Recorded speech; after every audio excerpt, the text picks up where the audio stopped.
Guys, so I've been in this hospital. This is day number 2. I got here on Sunday night. It is Tuesday night. So Sunday, Monday, Tuesday, 2 nights. And I'm officially being induced midnight. It is 9:30. And yeah, midnight I'm being induced. So baby girl is coming tomorrow, hopefully. Who knows how long it takes for me to dilate and all that stuff. Right now I'm 1 centimeter dilated, like 1.5, almost 2. And yeah, right now they just barely gave me an IV. And yeah, so I'm just waiting on my man to come. And he's dropping the kiddos off. And we're having a baby really soon. My man.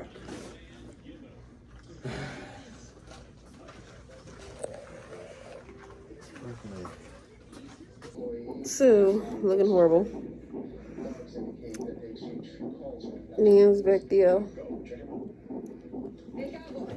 They gave me 2 pills last night that was supposed to start labor and contractions and stuff. And yeah, when I woke up this morning, pretty much nothing. I was dilated to 2. And 7 o'clock in the morning was the last time I checked. It's now 1. Hey, what time is it? 1:21 in the afternoon. Have not been checked for like 7 hours. But I am having consistent contractions, so I don't think I don't know. I had to ask the nurse when's the next time somebody's gonna check me, because I don't feel like I'm making any improvements. But then they gave me Pitocin at 8 o'clock this morning. So I now have Pitocin. I don't know what the heck them pills were yesterday that they had me take. It was very small. It was supposed to give me contractions and soften my cervix and stuff. It gave me contractions, but it didn't do anything else. But right now we're about to move rooms. This isn't just about his little disappearing act. Would you shut that?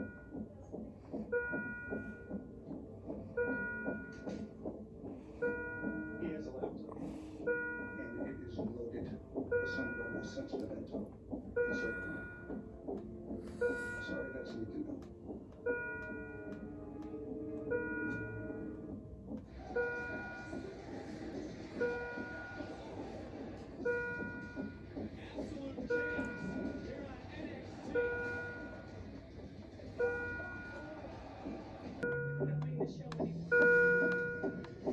These are my contractions. That one, last one, was a big one. And I think this is going off because my blood pressure is kind of elevated.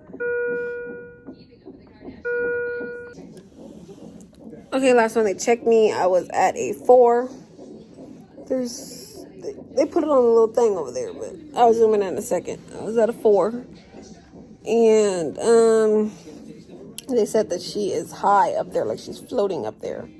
So I was trying to do like swaying and walking. I can't walk like that because I'm hooked up to a bunch of stuff. I'd rather do real walking, but that was the best I can do. But it did bring on a lot of contractions, and it made my contractions stronger, and they were coming back to back. Right now I'm laying down because I did that for a long time and that was killing me. But it is 3:10, and at 3:30 I'll get up and start doing that again to see if that speed things along, because this is taking forever. My experience, like lessons not learned and blood are soon forgotten. And vengeance keeps you warm tonight. Vengeance. He's eating, and I've been starved all That's what day. you think this is about? Vengeance? What else could it be? I had 10 years for vengeance, and that's what I wanted. You don't think that I want you going to want every After all the walking and the pain that I went through, take Denise to school like 50. nothing. My cervix has not changed. Anytime I wanted.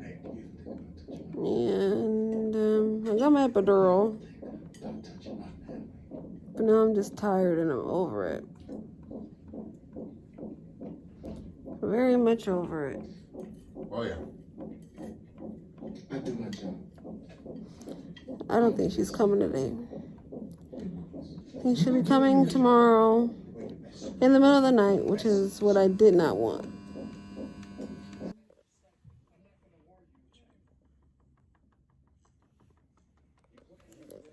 He's miserable.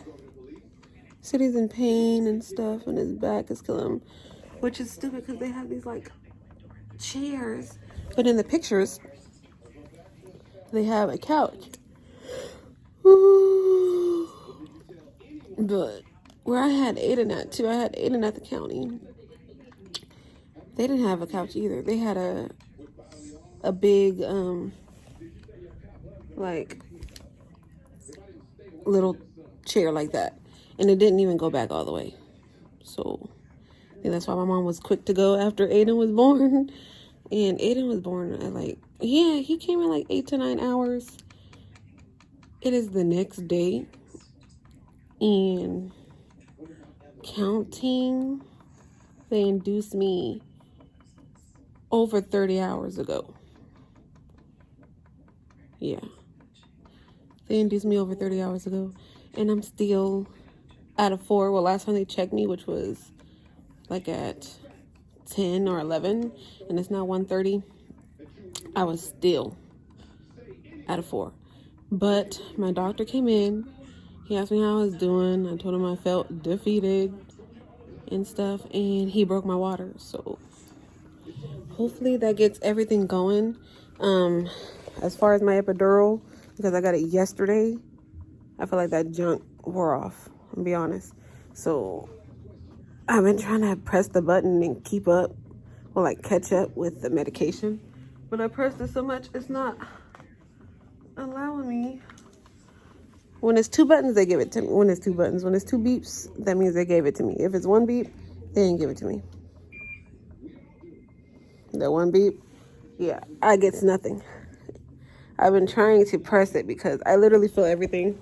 I can move both my legs. That junk wore off. So I'm trying to get myself back numb because,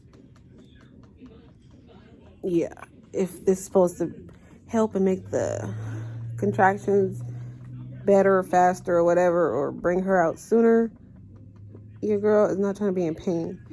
And my water is still coming out, and it feels disgusting. But that's it right now. Over 30 hours. And they just broke my water. And last, I was still sitting at a 4. So they always say your second babies are easier. No.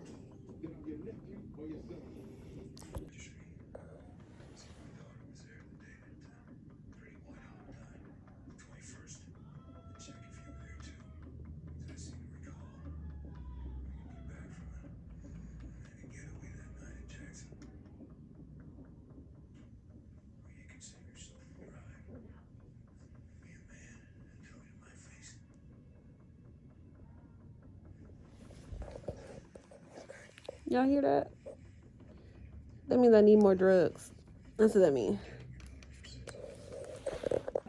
But it wasn't wrapping up the back.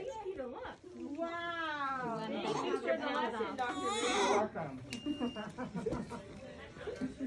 Oh my goodness. 6:15. That was a cord. Take a picture of her. Fast forward to the next day, I am pissed. Like, I'm so irritated that I did not get the actual birth of my daughter. She's here. She's over here. She's sleeping. And Dad's sleeping. So let me tell you guys what the freak happened and how I didn't get the birth of my baby. So last time I checked in with you guys, I was like 4 centimeters dilated, and I was like 4 centimeters dilated for like 5 hours. I didn't go anywhere. So after they broke my water, about like an hour and a half later, I felt a bunch of like pressure down there. So I asked the nurse to check me, and she checked me. She's like, "You're still at a 4." And I'm like, "There's no way. There's no possible way I'm at a 4. Like, I feel pain. I feel pressure. Like, something's wrong. There's something wrong." So I just said, let me call the doctor because I feel pain and they're going to have to up my epidural or something. So they came and they upped my epidural. And I finally started, getting numb down there again. So after I started getting numb down there, about 20 minutes later, I still feel pressure. Even though I'm not feeling pain, I'm feeling pressure. And I wanted to talk to the nurse, but the nurse literally just checked me like 30 minutes ago. Like, she just checked me and was like, "You're at a 4." So I didn't want to bother her. So I still called her in the room. I was just like, "Can you help me switch sides? I just have a lot of pressure." So I keep like bringing up the pressure. Like, there's a lot of pressure down there, girl. Like, there's a lot of pressure. This is what I should have did, because everybody knows when you feel that pressure and you feel that intuition to push. Like, as a mom, you should just know it's time for you to push the baby out. But that's when I should have like picked up the camera and hit it. But I wasn't for sure. So I was telling her, like, there's a lot of pressure. And she's like, "You know what? Let me check you one more time, even though I just checked you." And as soon as she checked me, and she was like, "Whoa, we're having a baby. Baby's right here." So I like already kind of knew that, because like a couple minutes before she came in, like 20 minutes before she came in, I'm like, "Babe, no, I feel pressure." So I dug down there myself and I like felt something. So I'm just like, I think this is the baby, but I'm not sure. I'm not a doctor, but I think this is the baby. So she goes running into the hallway and she's like, call her doctor, tell her doctor to be here like yesterday. Baby is right there. Like, baby is here. So next thing you know, they come running in and they start putting like all this stuff together and stuff like that. And my body just starts pushing. Like, it's not even like me. Like, I'm like telling my man, like, "Babe, I'm trying to hold back till my doctor gets here," but I feel pushing. And at this point, I look at the nurse, because I'm not in that much pain. The epidural is working beautifully. And I'm just like, while I'm trying to hold the baby in, "Can I record? Like, can my man get my phone and record?" And she's just like, "No, social media messed up that, and name tags." And she's talking about name tags, and she just let me know there's no recording at all due to like social media and things that happen on social media and blah, blah, blah. And I'm just like, oh my God. In my head, when I felt all that pressure before I called her, I should have known, like, forget what she's talking about. Baby's coming. Set the camera up and hide it. So she didn't let us do no cameras. And then after that, she didn't leave our side. So it's not like I could have pulled out the camera then and try to hide it. You know what I'm saying? Because she didn't leave our side after that. So doctor comes in, literally, as soon as they like open my legs, they were like, "You see her hair? She's there." Like, my body is like pushing her out. I'm trying to hold her in, but my body's pushing her out. So then he's just like, deep breath, push, boom, head come out. And then he's like, deep breath, I push again, body, one more push, like the rest of her is out. So I did 3 pushes total. Epidural was way more better this time around, because when I had epidural with my son, it was horrible. I felt everything. I was screaming, I was crying. With her, I could give birth again. It wasn't even that bad. Like, it really wasn't at all. But this is where it gets scary, because after, you know, they took her and put her in waiter and stuff like that, I told my man, go follow her, because that's the part where they said that I could record. There was like, you could record, you know, her being weighed and blah, blah, blah, but they couldn't record the birth. While he's over there, is somebody being fussy? While he's over there recording her, the doctor's taking out my placenta.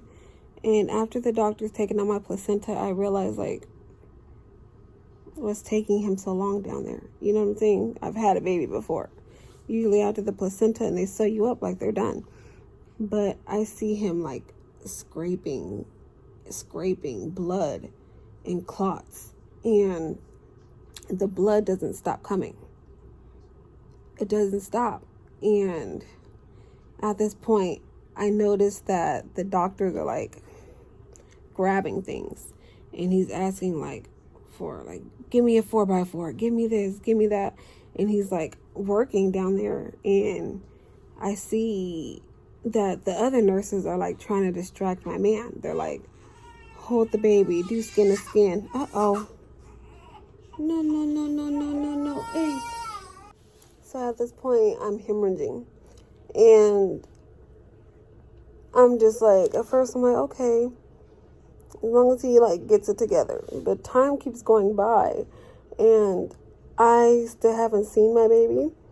I didn't know what my baby looked like. I didn't know anything. Like, I'm trying to see her, and like I said, they're trying to keep my man occupied with the baby. So I see that they have him doing skin to skin, and I see that they have him, like, trying to feed her, and I'm trying to, like, look over there at them, trying to keep my focus on them because I didn't want to, like, freak myself out. Time goes by. I'm still on the table bleeding. And next thing I know, the nurse calls a rapid response. So she called a rapid response, and then she called a substance alert. So all these other people start running in. They put me on an EKG machine. Oh, sorry. And at this point, I start praying. I'm just like, please don't let me have to go into surgery. I'm like, please, I just want to see my child. Like, I just want to see my baby. I just want to raise my child. Like, I don't know what's going on right now, but I just start praying. And,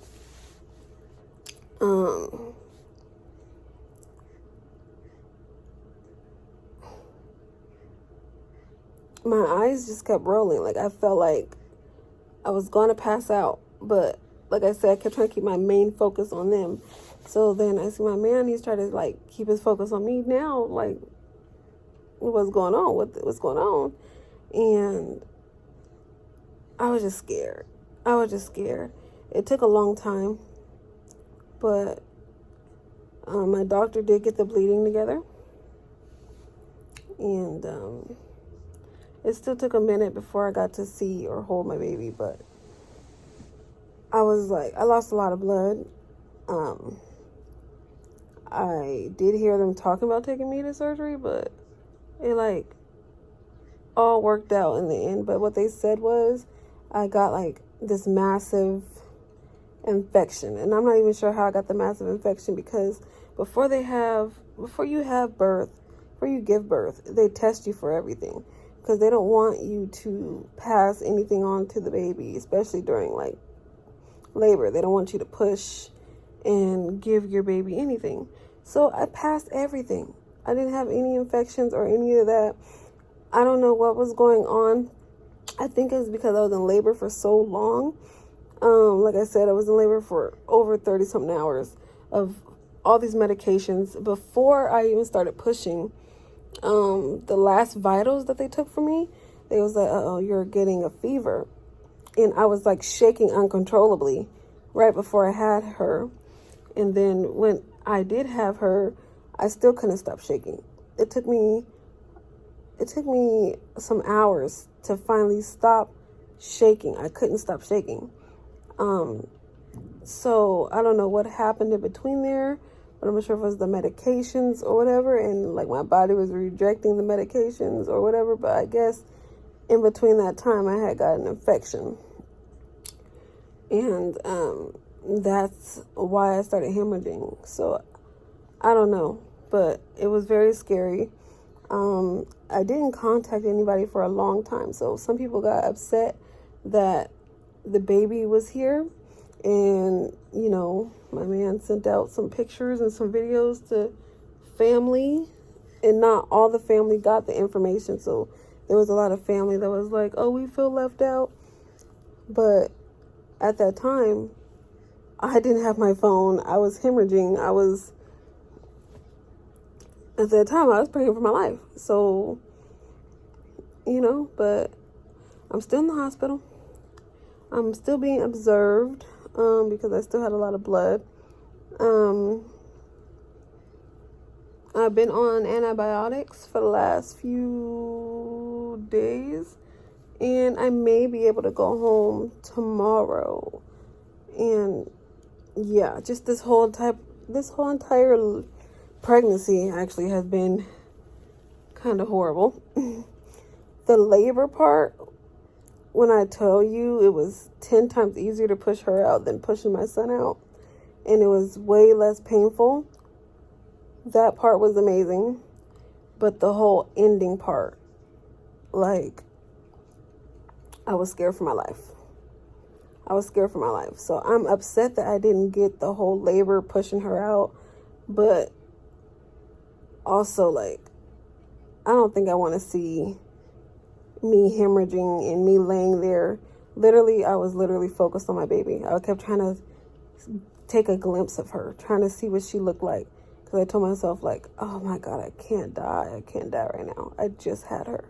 I don't even know what she looks like. I try to focus on her. Like, the whole time my eyes were rolling, like, I felt like I was going to pass out. And I'm like, no, focus on your baby. Focus on your baby. But yeah. So, I missed the footage, but I kind of don't want to go back and see that anyways at the same time. But I'm about to finish feeding her, and I'm about to go to bed. And this is not how I planned this labor and delivery, and it is not how I planned this pregnancy. This crazy. I don't think I'm going to be having any more children. We have been talking about foster kids after this, but we'll see. Guess I'll catch you guys in the next one. Bye.